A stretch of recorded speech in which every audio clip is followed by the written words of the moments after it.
নমস্কার বন্ধুরা, বাঙালি রান্নাঘরে নিয়ে চলে এলাম আবারও একটা নতুন রেসিপি তোমাদের সামনে। আজকে বানাচ্ছি আমি সব সবজি দিয়ে লাবড়া। তাহলে এই রেসিপিটা দেখবার জন্য তোমাদের কাছে অনুরোধ রইল। তো লাবড়াটা বানানোর জন্য প্রথমে আমি কড়াই বসিয়ে নিয়েছি, আর কড়াইয়ের মধ্যে একটা ভাজা মশলা তৈরি করে নেব। তো আমি দিব এখানে 1 চামচ ধনে, 1 চামচ জিরে, 1 চামচ জিরে দিলাম। এবার দেব 2টো শুকনো লঙ্কা, তেজপাতা। তো লাবড়াটা করার জন্য একটা ভাজা মশলা তৈরি করে নিলাম। এটাকে কিন্তু কন্টিনিউয়াস নাড়বে, না হলে কিন্তু পুড়ে যাবে, আর পুড়ে গেলে কিন্তু এটা টেস্টটা নষ্ট হয়ে যাবে, ভালো লাগবে না। তো এটা হয়ে গেছে, এবার একটা পাত্রের মধ্যে এটাকে ঢেলে রাখবো। এবার কড়াইয়ে তেল চাপিয়ে দিলাম। একটু তেলটা বেশি পরিমাণে দিতে হবে, যেহেতু এটা লাবড়া, সেহেতু তেলটা দিয়ে দিয়েছি। আর এখানে আমি সমস্ত সবজি কেটে নিয়েছি। সবজির মধ্যে আছে হচ্ছে কুমড়ো, বেগুন, থোর, আলু, লাল আলু, তারপরে আছে তোমাদের শিম, ঝিঙে, পটল। এই কটা সবজি আমি কেটেছি। এবার সবজিগুলোকে ভালো করে ধুয়ে নিয়েছি। ধুয়ে নিয়ে এবার তেলের মধ্যে ভালো করে সবজিগুলোকে একটু লাল লাল করে ভেজে নেব। তো এখন সবজিগুলোকে একটু লাল লাল করে ভেজে নেব। তো সবজিগুলো এখানে দেখো ভালো মতো আমার ভাজা হয়ে গেছে।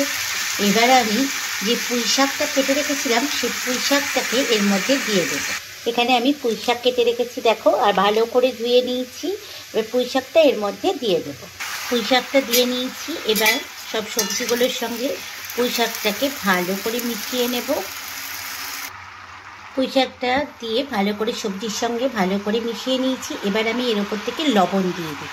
লবণটা দিলে কি হয়, সবজিগুলো আর পুঁই শাকটা ভালো মতো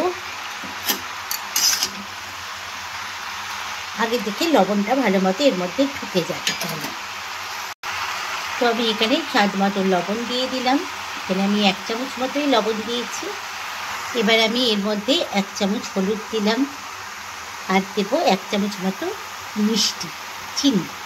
তো আমি এখানে 1 চামচ মতো চিনি দিলাম। এবার সব ভালো করে একসাথে মিশিয়ে নেব। লবণটা দেওয়াতে দেখো সবজিগুলো কিন্তু একদম হয়ে গেছে। এবার ভালো করে সবজিগুলোর সঙ্গে লবণ, হলুদ, মিষ্টি ভালো করে মিশিয়ে নিতে হবে। তো এদিকে আমি সবজিগুলো একটুখানি কষাতে দিয়েছি, আর চলো কষাতে কষাতে এইদিকে আমি মশলাটা বেটে নিই। তো মিক্সির মধ্যে আমি আদা, জিরে আর কাঁচা লঙ্কা বেটে নিয়েছি। এবার এই মশলাটা দিয়ে সবজিটাকে ভালো করে কষাবো। তো মশলাটা দিয়ে নিয়েছি, এবার ভালো করে কষাতে হবে সবজির সঙ্গে সব। তো এইদিকে সবজিগুলো দেখো আমার ভালো মতো সিদ্ধ হয়ে গেছে। এবার যে ভাজা মশলাটা আমি তৈরি করলাম, সেই ভাজা মশলাটাকে গুঁড়ো করে নেব। ততক্ষণে সবজিটা আর একটু সিদ্ধ হয়ে যায়। তো সবজিটা আমার ভালো মতো সিদ্ধ হয়ে গেছে। এবার সবজিটা একটা পাত্রের মধ্যে ঢেলে এটাকে ফোড়ন দেব। তো কড়াইয়ের মধ্যে আমি তেল দিলাম, আর শুকনো লঙ্কা দিলাম, আর দিব 5 ফোড়ন। ফোড়নটা দিয়ে নিচ্ছি।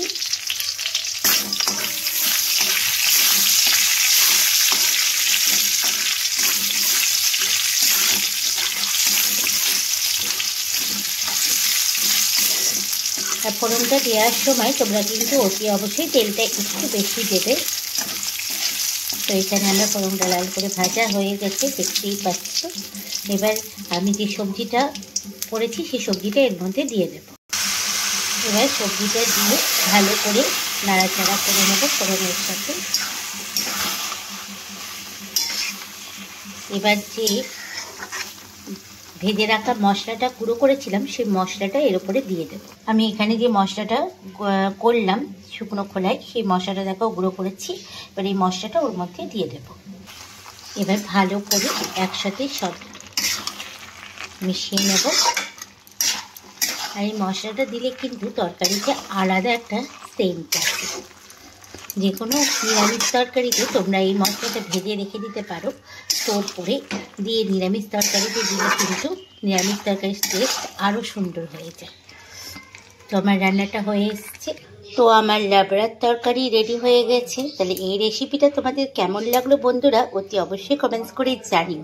ভালো লাগলে লাইক করো, আর যারা আমার নতুন বন্ধু তারা কিন্তু চ্যানেলটা সাবস্ক্রাইব করতে ভুলো না যেন, তাহলে এরকম অনেক নতুন নতুন রেসিপি তোমরা দেখতে পাবে।